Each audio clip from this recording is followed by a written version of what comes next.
아, 이 소연이가 싫어하겠다, 그러면. 소연이가 공견미는 먹고 있네. 별로네. 요런 거 해야겠다, 요런 거. 네. 어, 뭐야, 잘리네, 이것도. 아, 별로네. 그러면, 일단 올 사람 다 온 거죠, 지금? 네. 네, 알겠습니다. 올 사람 다 왔고. 자, 진지하게 한번 공부를 한번 해봅시다, 우리. 자, 기도하고 시작하겠습니다. 걸어가신 하나님 아버지 감사드립니다.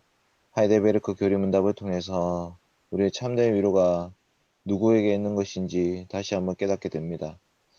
하나님, 우리 인생 우리가 사는 것 같아도 우리 혼자 사는 것이 아니라 주님이 우리를 위해서 십자가에 죽으셨고 부활하셔서 지금도 성령님 안에서 우리가 그리스도 안에 살고 있음을 고백하게 됩니다. 하나님 아버지, 우리의 것이 아니라 주님의 것임을 고백하며 우리의 삶이 온전히 주님께 더 붙들림 바 될 수 있도록 도와주시옵소서. 하나님, 우리를 내버려 두지 마시고 주님 꼭 붙잡아 주시며 늘 인도하여 주시옵소서. 내일 주일도 주님의 강권적인 손에 붙들림 바 되어서 예배 잘 드릴 수 있도록 안식할 수 있도록 도와주시옵소서. 감사드리며 예수님의 이름으로 기도드립니다. 아멘. 자, 이제 뭘 하실 거냐면 하이델베르크 교리문답, 오늘은 얀 브리헌 이런 목사님의 하이델베르크 교리문답 중에서 둘째 주 거 할 거예요. 둘째 주 거. 그러니까 이제 총 3부로 이루어졌다는 걸 우리가 지난주에 배웠는데, 1부는 우리의 죄와 비참함, 2부는 우리의 구원, 3부는 감사의 생활이에요. 그 중에 죄와 비참함에 관하여를 2주일, 3주일, 4주일 이렇게 세 주일을 통해서 배우게 되거든요. 그래서 오늘은 2주일 걸 배울 거예요. 2주일.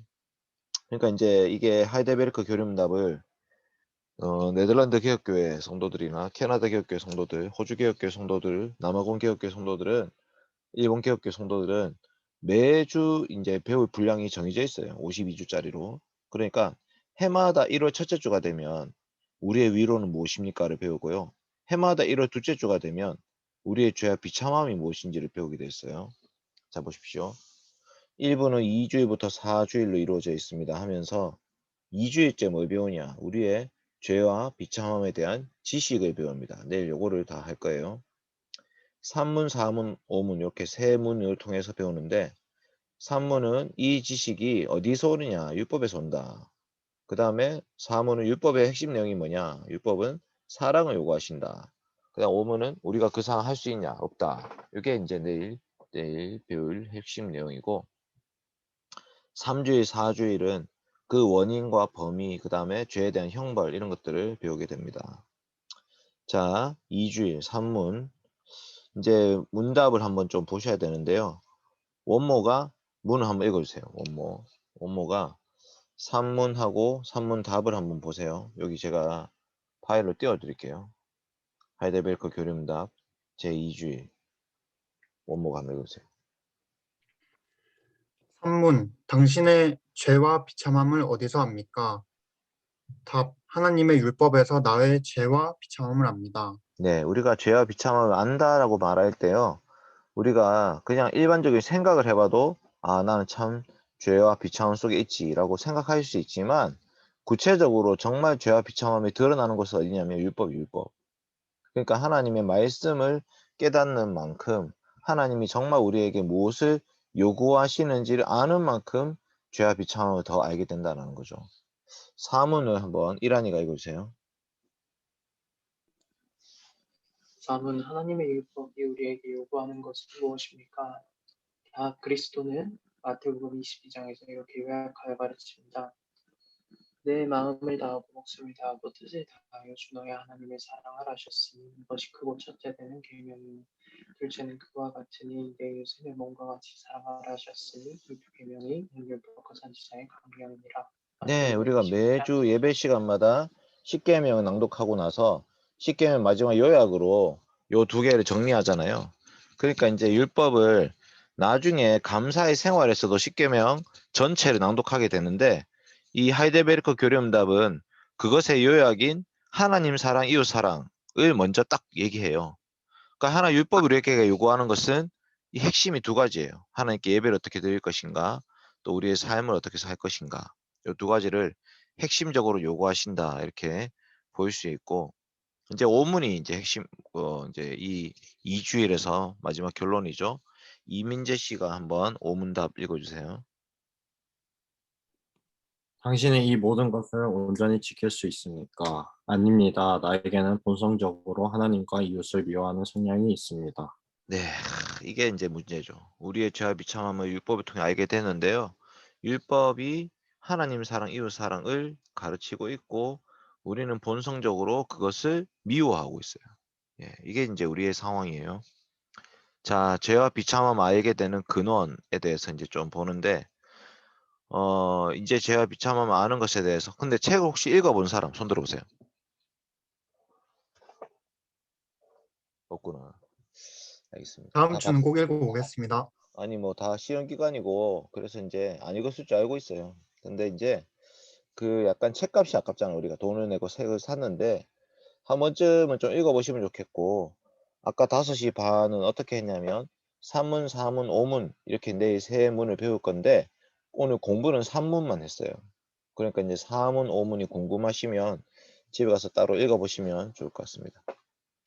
자, 이제 죄와 비참함을 아는 것에 대해서 공부할 차례입니다. 사람들은 모두 다 죄와 비참함에 대해서 뭔가 잘못되어 있다는 것을 알고 있습니다. 그래서 요리문답은 죄와 비참함이 있는지 없는지 이렇게 묻는 게 아니라 어디서 알게 됐는지를 묻습니다. 그러니까 죄와 비참함이 있는지는 당연히 알고 있다는 거죠. 왜냐하면 인간은, 죄인은 죄와 비참함이 왜 어떻게 존재하는지는 모르지만 고통을 겪고 있다는 거예요. 어떤 사람은 죄와 비참함을 인간이 존재한다는 사실에서부터 찾으려고 하고, 어떤 사람은 사회 구조적인 현실에서 찾으려고 해요. 그래서 예를 들면 정권을 바꿔야 된다 이렇게 얘기하는 사람도 있어요. 정부가 바뀌고 대통령이 바뀌면은 이제 그 고통으로 해결될 수 있다 이렇게 생각하는데요. 해결됩니까? 물론 그렇다고 해서 정부와 정권을 위해서 기도하지 말라 이런 건 아닙니다. 그런데 저는 문재인 정부나 뭐 박근혜 정부나 그것 때문에 얼마나 많이 바뀌었을까 이런 생각이 있어요. 사실 현실적으로 이제 K 방역 이런 게 조금 좀 좋아졌다 이렇게 볼 수 있겠지만, 또 다른 차원에서는 부동산의 문제나 교육적인 문제나 이런 부분은 더 퇴보한 것도 있거든요. 그러니까 이제 뭐 너무 이제 우리가 사회 구조적 현실 여기에 이제 올인을 했을 때는요, 정부나 정권에 대해서 너무 많은 기대를 하게 되는 거예요. 왜냐하면 사람은 부패하고 타락해가지고 다 자기의 욕심과 유익을 위해서 살고 있거든요. 그러니까 사실은 그 문제를 근원적인 부분을 해결하지 않으면 저는 해결이 안 된다 이렇게 생각해요. 그래서 예수 믿는 사람들이 만들어가는 새로운 사회인 교회 있잖아요. 이 교회가 너무나도 중요해지는 거죠. 세상은 예수님을 모르고 하나님을 모르기 때문에, 성령님을 모르기 때문에 그렇게 갈 수 있는데, 예수 그리스도를 믿음으로 구원받은 백성들이 하나님의 영광을 위해서 성령님 안에서 살아가는 그 사람들은 새로운 삶을 보여줄 수 있어야 되는 거고, 그게 교회가 세상을 향해서 던져주는 메시지가 되는 건데, 이제 교회조차도 그런 것이 안 된다 이렇게 했을 때, 그럼 도대체 우리가 어떻게 어디서 희망을 찾을 수 있을까요? 좀 고민해 봐야 될 부분이에요. 그래서 우리는 요리문답이 말하는 지식, 죄와 비참함에 대한 지식을 정말 깨달아야 돼요. 근데 이제 두 번째 보시면 그 죄와 비참함, 이런 3인칭 단수로서의 그 죄와 비참함이 아니고 어떤 특정한 대상을 얘기하는 게 아니라 우리의 죄와 비참함, 1인칭 복수잖아요. 우리가 곧 죄와 비참함 가운데 있다라고 오히려 말하는 거죠. 바울 사도가 이렇게 얘기했습니다. 오호라, 나는 공고한 사람이로다. 이 사망의 몸에서 누가 나를 건져내랴 이렇게 얘기했어요. 그러니까 바울이 자기 자신을 볼 때도 도대체 나를 이 사망의 몸으로부터 건져내실 분은 도대체 누구인가 라고 자기 자신을 비참한 상태로 고통스러워하면서 통탄해하면서 소리치고 있는 거예요. 오호라, 나는 공고한 사람이로다. 내가 너무너무 괴롭다라는 말을 하고 있는 거예요. 그러니까 여러분도 이 죄와 비참함을 공부하면서, 아, 저 사람은 참 죄와 비참한 가운데 있네. 아, 쟤는 좀 저런 벌을 받아야 돼. 이렇게 얘기하는 게 아니고 우리 모두가 죄와 비참한 가운데 있다라고 기억하셔야 된단 말이죠. 우리가 법에 대해서 부정적인 생각이 있는데 원모가 한번 읽어주세요. 법. 법은 일반적으로 말하자면 삶을 영위하는 데 필요한 규칙입니다. 하나님께서는 각 피조물에게 그러한 규칙을 주셨습니다. 하나님께서 그렇게 창조하셨기 때문에 각 피조물은 각각에게 주신 법에 따라서만 살아갈 수 있습니다. 그러므로 물고기는 물에서 살고 새는 공중에서 삽니다. 마치 기차가 레일에 있기 때문에 달릴 수 있듯이 피조물은 법이 있기 때문에 그 안에서 살아가는 것입니다. 그래서 시편 119편 165절에서 166절에는 이렇게 노래합니다. 주의 법을 사랑하는 자에게는 큰 평안이 있으니 저희에게 장애물이 없으리이다. 여호와여, 내가 주의 구원을 바라며 주의 계명을 행하였나이다. 아멘. 여러분 시편 119편이 너무나 유명한 말씀인데요. 176절까지 있어요. 근데 이 176절까지 구절 전부 다 내용이 뭐냐면 하나님의 율례와 법도와 계명과 율법에 대한 노래예요. 전부. 모든 구절. 176절에 각각의 말씀에 전부 다 이게 알랄이 다 새겨져 있는데 여러분 이것을 왜 이렇게 강조했을까를 한번 생각해 볼 필요가 있어요. 여러분 시편 1편은 뭐로 시작하죠? 복 있는 사람. 어떤 사람입니까? 여호와 율법을 즐거워하여 그 율법을 주야로 묵상하는다 하면서 119편에서 그 율법을 찬송하는 내용에 막 이렇게 읊고 있다 이렇게 볼 수 있는 거예요. 그러니까 우리는 하나님의 백성인 우리들은 하나님께서 주신 법이라는 것이 우리를 괴롭히거나 우리를 힘들게 만드는 올무가 아니라 이 법을 따라서 하나님이 이 세상을 만드셨고 그 법도대로 우리가 살아가기를 소망하고 계신다라는 것을 기억해야 될 필요가 있습니다. 요즘은 점점 이제 법이나 권위 이런 것을 부정하는 시대가 됐는데요. 예를 들어서 우리 집에 애들이 있는데 제가 우리 집 사람이 우리 집에 아무런 원칙이 없다. 아무런 규율이 없다. 이렇게 해라 저렇게 해라는 말 아무런 법도가 없다면 어떻게 되겠어요 집이? 엔트로피 증가의 법칙. 완전 무질서도 증가의 법칙으로 쓰레기장이 되겠죠. 예. 그게 좋은 세상입니까? 그러니까 그게 원래 하나님이 기뻐하고 원하셨던 세상일까요? 이런 생각을 해봐야 되는 거지. 그러니까 하나님은요, 하늘 세상을 만들어 놓고 누구 마음대로 한번 살아봐 이렇게 말씀하시는 게 아니라 하나님은 디자인한 목적, 목표가 있어요. 이렇게 되기를 소망하는 그림이 있다고. 그러니까 그것을 율법의 말씀을 통해서 우리에게 가르쳐 주셨다라는 거예요. 4번 이란이가 한번 읽어주십시오. 성경에서 율법은 하나님께서 우리에게 요구하시는 것과 우리가 구원을 받기 위하여 해야 하는 모든 것을 나타내는 단어입니다.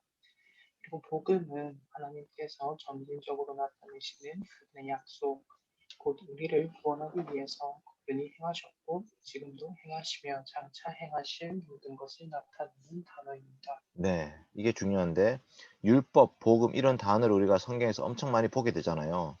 근데 이 정의가 중요해요, 여러분. 율법은 하나님이 우리한테 요구하시는 거예요. 너 이렇게 살아야 돼. must 혹은 have to라고 볼 수 있는 하나님 우리한테 이렇게 살라고 말씀하시는 게 율법이고 복음은 뭐냐면 그거 우리가 못했잖아요. 정말 우리가 그렇게 못 살았거든요. 근데 예수님이 오셔가지고 그 모든 것을 다 이루셨어요. 모든 것을 다 말씀해 주셨고 모든 것을 성취해 주신 거예요. 그러니까 복음은 하나님이 이루신 약속이에요.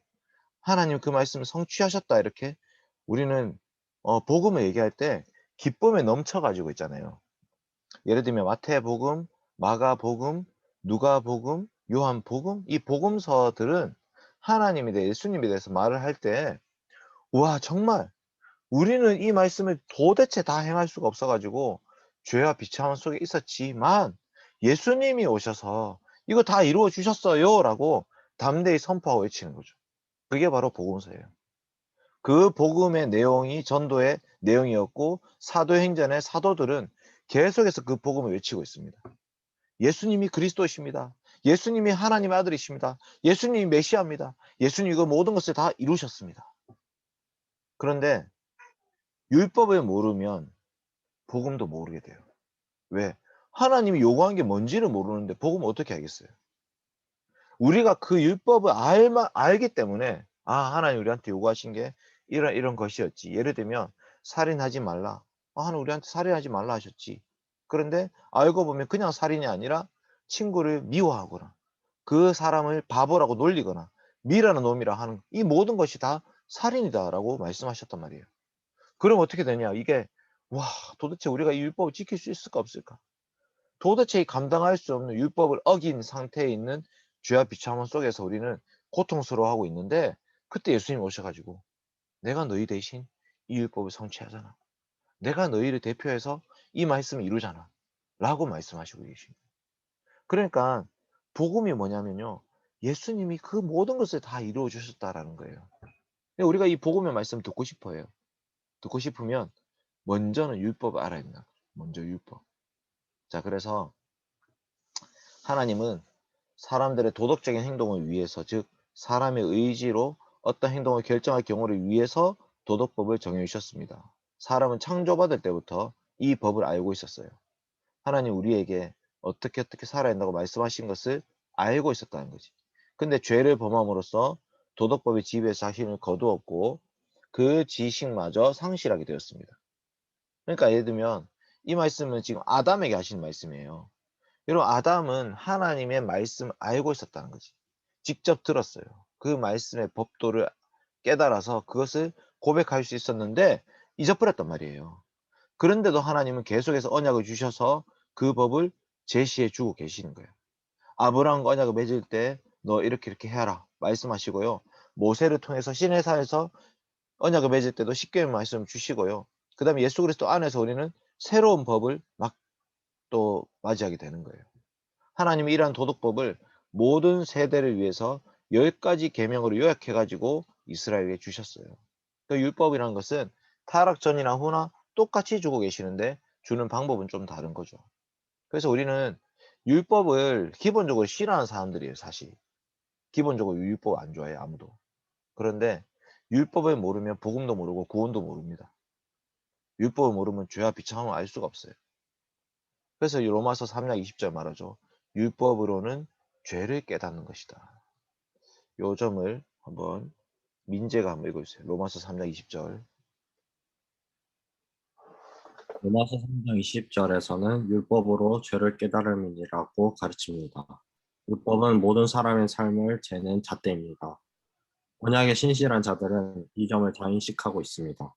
이들은 율법을 행하기를 갈망합니다. 그들은 마음으로는 아버지의 뜻을 기뻐합니다.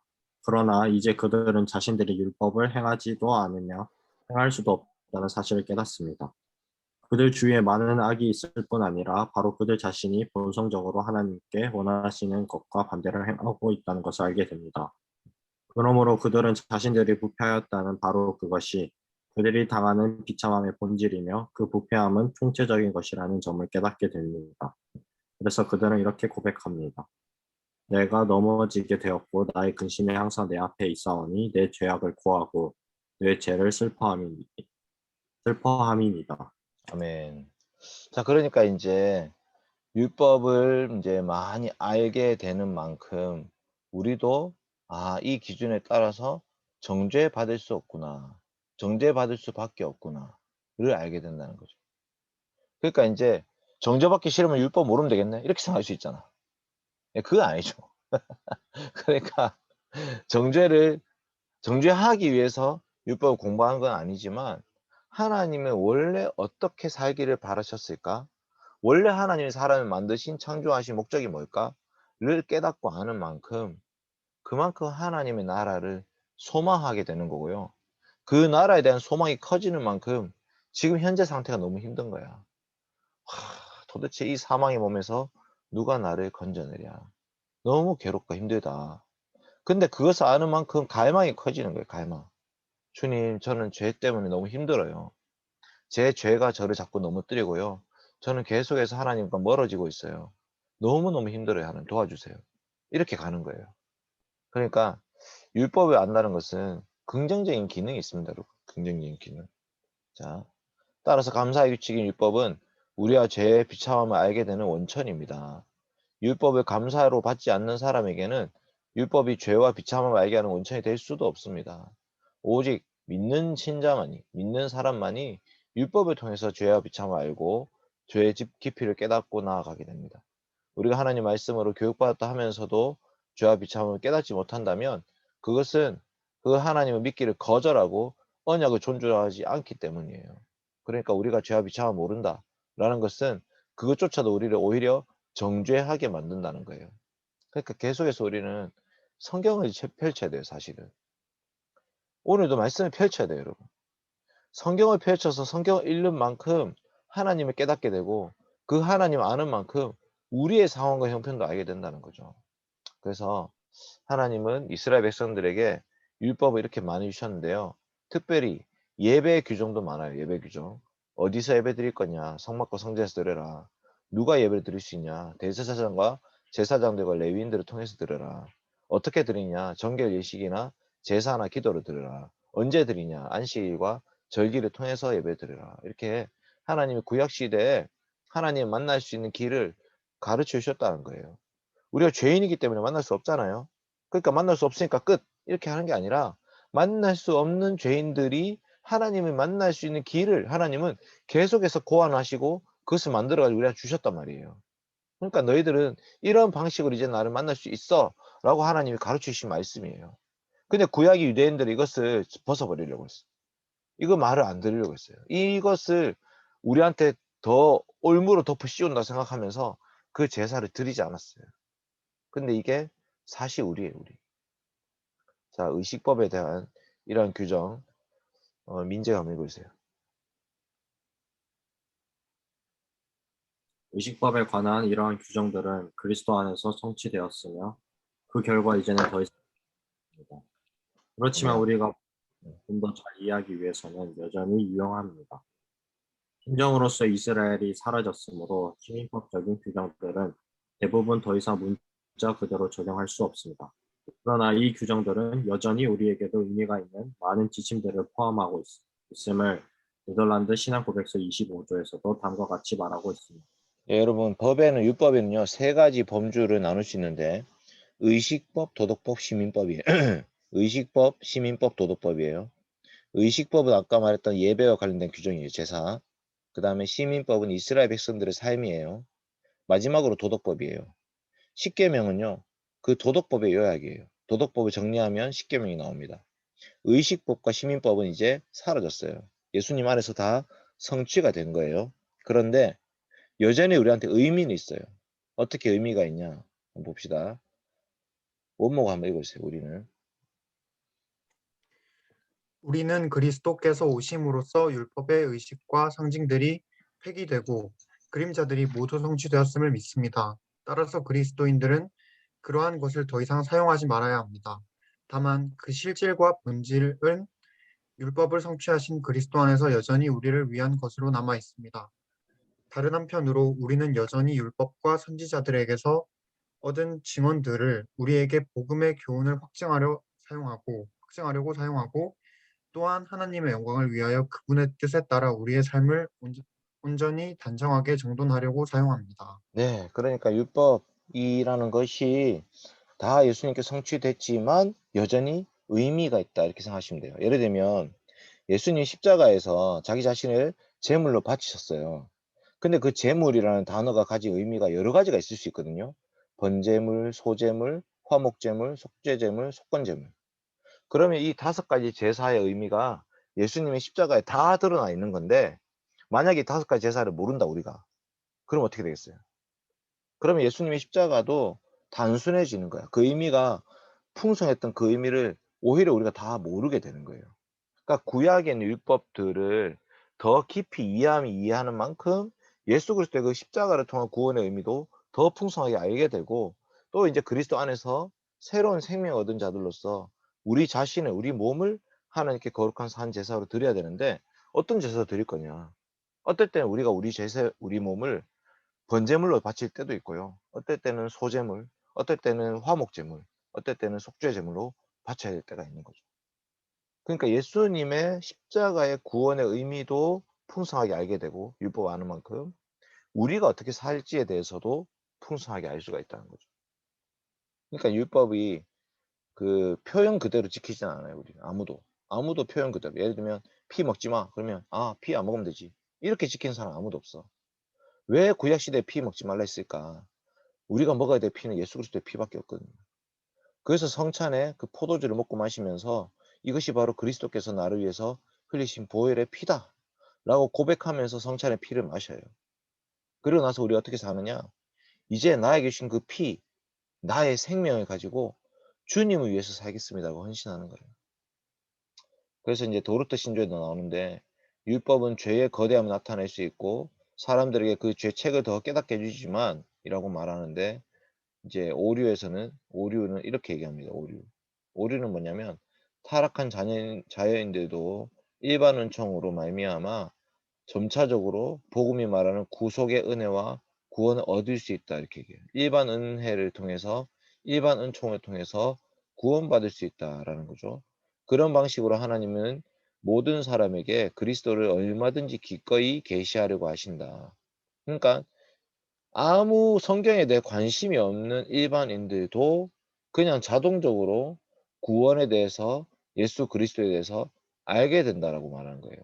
그러니까 하나님은 사람이 그리스도를 아는 데 필요한 수단, 믿음과 회개에 필요한 수단을 모든 사람에게 충분하고 효력 있게 베푸시는 분이다. 이렇게 얘기했어요. 아르미니안주의자들 혹은 감리교 성도들이 이렇게 얘기하는 거예요. 저절로 알 수 있다. 반박이 뭐냐면 그럴 수가 없다는 거죠. 하나님의 말씀을 통해서만 죄를 죄로 알 수 있다. 저가 그 말씀을 야곱에게 보이셨기 때문에 야곱이 자신의 죄를 알게 됐고요. 율례와 규례를 이스라엘에게 보이셨기 때문에 그들이 자신의 죄를 알게 된다는 거죠. 아무 나라에게도 이같이 행치 아니하셨나니 저희는 그 규례를 알지 못하였도다. 할렐루야. 라고 말씀하면서 왜 이스라엘 백성들이 이 율법의 말씀을 통해서 자신의 죄를 알게 되냐? 그 말씀이 우리를 정죄하고 심판 가운데 우리를 이렇게 몰아넣고 있기 때문에 우리가 알게 된다는 거예요.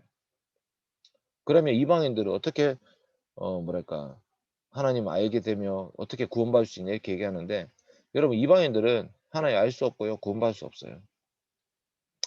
왜냐하면 이방인들은 일반 계시라는 그 방식을 통해서 자신의 죄를 더 깨닫게 돼요. 자신의 비참함을 더 알게 될 뿐이에요. 근데 이것을 성경 율법을 통해서 아는 것이 아니기 때문에 확실하지 않아요. 어렴풋이 알 뿐이에요. 그러니까 어떻게 되냐? 하나님께로 돌아오지도 않아요. 예수 그리스도의 십자가 믿지 않습니다. 일반 계시를 통해서는요. 구원받을 수 있는 은혜가 하나도 없어요. 일반 계시는 오직 우리를 정죄할 뿐이에요. 심판으로 몰아갈 뿐이에요. 그러니까 우리는 말씀을 통해서 하나님의 그 율법도 알았고 하나님의 뜻도 알았고 하나님의 거룩하심도 알았고 하나님 우리를 통해서 하려고 하시는 그 의도와 목적도 알았기 때문에 그래서 죄를 알게 되고 그래서 더 예수님께 나아갈 수밖에 없는데 일반 계시 통해서는 그렇게 알 수가 없어요. 자, 내일 설교 말씀은 마태복음 19장입니다. 이게 이제 중요한데 마태복음 19장을 우리가 이제 내일 말씀 배울 건데요. 내일 오전 예배 설교가 이 내용이에요. 그래서 오늘 설교 나눔을 하다가 깜짝 놀랐어요. 이제 제가 이거 발표를 딱 했죠. 저는 내일 하이델베르크 교리문답 2주일째 3문부터 5문을 가지고 율법으로는 우리의 죄와 비참함을 깨달을 수밖에 없습니다를 설교하려고 합니다. 그런데 마태복음 19장을 선택했습니다. 라고 목사님께 딱 말씀드리니까 갑자기 목사님이 가만히 있다가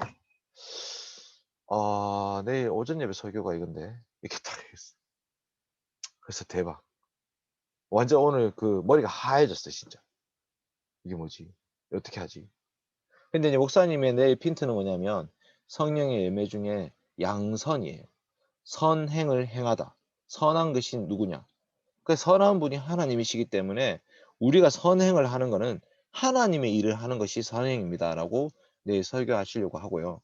저는 그 선행을 묻는 이 부자 청년이 자신의 행함으로 거룩함, 자신의 행함으로 의롭다함을 얻으려고 했던 이 사람이 오히려 예수님께 정죄받는 말씀을 증가하려고 하는 거죠. 이 부자 청년이 영생 얻으려면 어떻게 해야 되냐? 무슨 선행해야 되냐? 이렇게 물었는데 예수님은 간단하게 얘기했어요. 선한 분은 하나님밖에 없고 하나님이 주신 계명을 다 지키면 된다. 그러니까 두 번째, 부자 청년은 자기가 계명을 다 지켰다고 얘기했습니다. 제가 이 모든 것을 내가 지켰사온데 아직도 무엇이 부족하니까. 미친놈이죠, 임마 이거. 그러니까 예수님 앞에서 지금 번데기 앞에 줄은 잡는 건데 예수님이 이게 바로 하나님의 계명이야 라고 하나씩 쭉 얘기했는데 이 청년이 저거 다 지켰는데요. 와, 진짜 제가 예수님이었으면 미쳤나 이거 지금. 근데 예수님 정말 대단하세요. 거기서 그냥 한마디 더 해주시죠. 21절. 그래 알겠어. 그러면 네가 온전하고자 할지인데 가서 내 소유를 팔아서 가난한 자에게 줘라. 그러면 하늘에서 보화가 있을 것이고 그리고 나서 나를 따라라. 정말 예수님 간단하게 얘기했죠. 이게 베드로한테 하셨던 말씀이에요. 배와 부친을 버려두고 예수를 쫓으니라. 베드로에게 배와 부친을 버려두고 나를 따르라 하니까 배와 부친, 배는 재산이잖아요. 아버지는 사실은 아버지로부터 이제 복을 이어받을 수 있고요. 아버지로부터 언약을 이어받을 수 있는 거예요. 그러니까 아버지의 아들로 살고 있다는 것 자체가 가지는 미래가 있어요. 소망이 있어요. 유대인들에게는. 그러니까 예를 들면 야곱이 장자권 가지고 형 에서랑 싸우잖아. 왜 그러냐? 아버지로부터 축복을 받을 수 있는 권한이 장자한테 있거든요. 그런데 이제 베드로는 배와 부친을 버려두고 예수를 따랐어요. 아브라함도 생각해 보세요. 아브라함도 본토 친척 아버지의 집을 떠나서 내가 내게 지시할 땅으로 가라. 본토 친척 아버지의 집이 전부 다 자기 거란 말이야. 이게 바로 내가 갖고 있는 소유라고 볼 수 있고요. 나의 미래라고 볼 수 있는 거예요. 근데 그걸 포기해라. 그거 버리고 나를 따라라. 이렇게 얘기했다고. 근데 아브라함도 따랐고 베드로도 따랐는데 이 부자 청년은 이 청년이 재물이 많음으로 이 말씀을 듣고 근신하며 가니라. 어떻게 재물이 많아졌는지 안 나오죠. 아버지로부터 많은 재산을 물려받았을 수도 있고 자기가 착복했을 수도 있죠. 사람들을 갈취해서 얻었을 수도 있어요. 어쨌든 이 부자 청년이 어떻게 부자가 되는지는 전혀 안 나오지만 그거 자기 거라 생각했죠. 하나님이 주신 거라고 고백하지 않습니다. 자기 거기 때문에 도대체 팔아가지고 가난한 자 줄 수가 없는 거예요. 여기서 중요한 건 뭐냐? 이스라엘 백성들은요. 가난한 자들이 살아가는 것, 가난한 자들이 존재하는 것 자체가 수치였어요. 이스라엘 백성들이 그 가난한 땅을 유업으로 받아가지고 그 땅에서 하나님 백성들이 함께 먹고 마시며 살아가도록 만들으셨기 때문에 거기에 가난한 자들이 존재하는 것 자체가 수치와 모욕이에요. 어떻게 그럴 수가 있냐? 너 혼자 어떻게 떵떵럼 잘 살 수가 있냐? 얼마 전에 목사님 설교한 것 중에 두랩돈, 과부의 두랩돈 설교가 있었는데요. 딱 그 말씀이에요. 어떻게 이 과부가 두랩돈이 전 재산일 때까지 사람들은 그거에서 내버리고 있었습니까? 그게 수치입니다. 수치. 이스라엘 백성들이 정말 한 공동체, 한 언약 공동체라고 말을 한다면 도대체 그 빈부격차가 있을 수가 없는 거예요. 그런데 이 청년은 재물이 많았기 때문에 근심했죠. 왜? 내가 정말 팔아야 될까 말아야 될까? 그 결론적으로는 떠나버렸습니다. 예수님을 떠났어요. 계명은 지켰는지 모르겠지만 하나님 예수님하고 아무 상관이 없는 사람이 되어버린 거죠. 계명을 주신 분은 하나님이십니다. 서로 우리는 우리 자신에 대해서 기본적으로 의롭다고 생각하는 경향이 있습니다. 우리 모두가 마찬가지예요.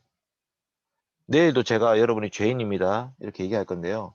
죄인입니다. 얘기하는 그 순간에 아멘 저 죄인이에요. 이렇게 얘기하는 사람도 있겠지만 야, 나 그 정도는 아닌데. 나는 권경민 목사님만큼은 아니다. 나 정말 저 정도 쓰레기는 아니야. 이렇게 생각하는 경향이 있어요. 경향.